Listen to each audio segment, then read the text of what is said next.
There is little talk about how astronauts train to be able to handle objects during spacewalks, so they don't float away into space. We also hear about what happens if it should happen. Among other things, the astronaut has to report to personnel on the ground who can start and track the object so that it doesn't cause any damage. It is also important to make sure to have several copies of important objects in space in case an important part is lost. To get a human being into space alive, you need to wrap them in a pressurized cocoon of air so they can breathe without boiling. Perhaps the most difficult part of spacesuit design is the glove, where engineers must create a design rigid enough to maintain pressure, yet flexible enough to bend through the full range of motion in the fingers and the wrist. Naturally, they don't succeed. The glove used by NASA astronauts working in spacesuits today limits them to about 20% of their full range of motion, according to Ted Southern, a spacesuit designer who works with the agency. This makes working with these gloves exhausting and dropping stuff inevitable. You do almost of your work with your hands, says Scott Ray, who works at NASA and helps astronauts plan and execute spacewalks on the International Space Station. Unlike lunar expeditions, where astronauts could perambulate around on foot, today's space workers use their hands to navigate the ISS even as they work. This can present a problem, because when you drop something in orbit, it doesn't fall, but it can quickly drift out of reach. If I drop a hammer on a spacewalk, 90 minutes later, that hammer may collide with me or the space station, causing some damage, Ray says, referencing the time it takes the space lab to orbit the Earth at more than 17,500 miles per hour. So it's a pretty serious deal. If astronauts drop something, we want them to report the mass, the velocity, the direction of travel, and the dimensions of the tool. We've got a group of experts here who work with the DoD and track those objects in orbit. Whatever astronauts lose control of in space becomes its own satellite. Astrophysicist Jonathan McDowell, who explains databases of launches and satellites in orbit, has recorded the following drop objects that has been classified as satellites. Yes, that is a spatula in 2006, after a damaged heat shield led the Space Shuttle Columbia to break apart on re-entry. NASA experimented with ways to repair broken thermal tiles while in orbit. That included tests that simulated injecting various goos into the tile and spreading them with a kind of spatula. When Sellers came home after the mission, he had a lot of spatulas waiting for him in his office from his astronaut co workers, Ray recalls.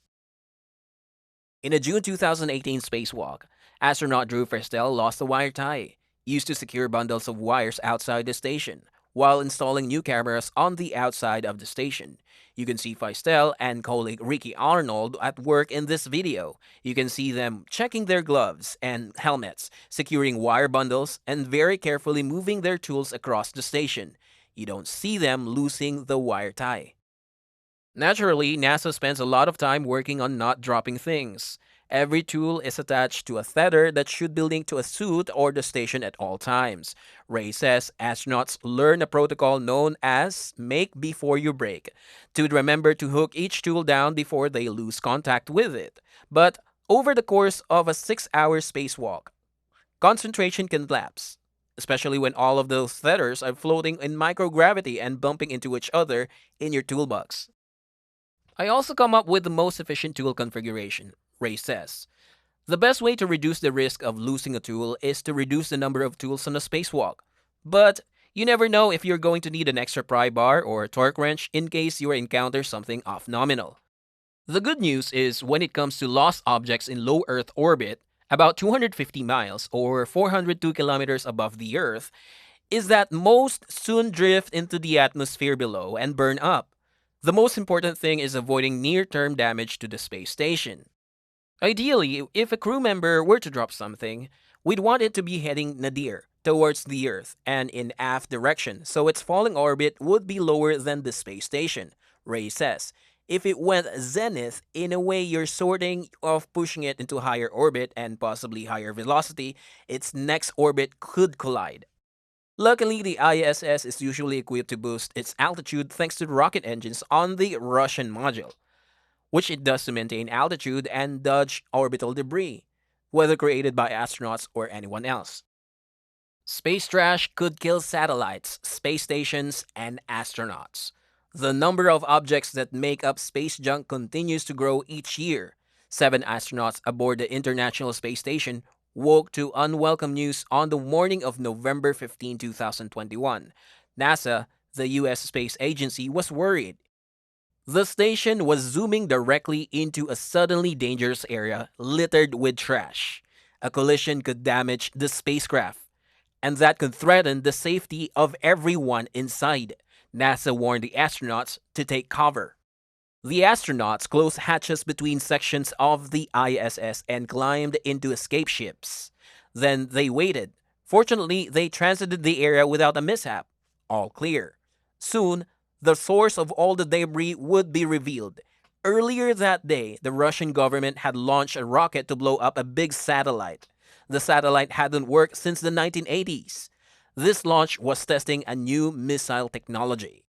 While the missile did its job, the explosion created a debris field. The shattered satellite showered space with some 1,500 pieces of trash big enough to see and track by a telescope. It also produced hundreds of thousands of smaller pieces. Even a small piece could have ripped a hole through the exterior of the ISS. And the threat from this one satellite may persist for years, if not decades. Space junk races around the planet at up to 8 kilometers or 5 miles per second. The speed of an impact can reach 15 kilometers per second or 10 times as fast as a bullet. NASA scientists estimate that a marble-sized piece could smash into another object with as much force as a bowling ball traveling at 483 kilometers per hour or 300 miles per hour. Beware the cascades. Astronomers worry that as space litter grows, these fragments also will interfere with telescope observations. If you get enough of these collisions, you could brighten the night sky, said Connie Walker. She's an astronomer at the National Science Foundation, NOIR lab in Tucson, Arizona. She is concerned that space debris and satellites could limit the scientific study of space. That junk could reflect so much light that it hides the light of distant stars. Right now, scientists are trying to determine how space debris and the future flood of satellite constellations might affect telescope observations. For sensitive observatories, Walker says we need a sky that's pretty clear and not highly light polluted. Another less obvious risk is one that experts call the Kessler syndrome. In 1978, NASA astronomer Donald Kessler looked at data on space debris and made an ominous prediction. Eventually, he said low Earth orbit, or LEO, would accumulate so much space junk that it could trigger a cascade. The fragments from one collision would cause other collisions, he projected.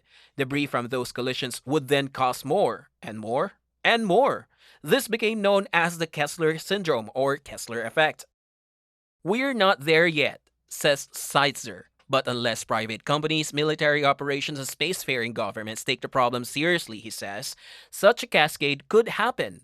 Even if we add nothing else, more collisions of existing things in orbit will create more debris.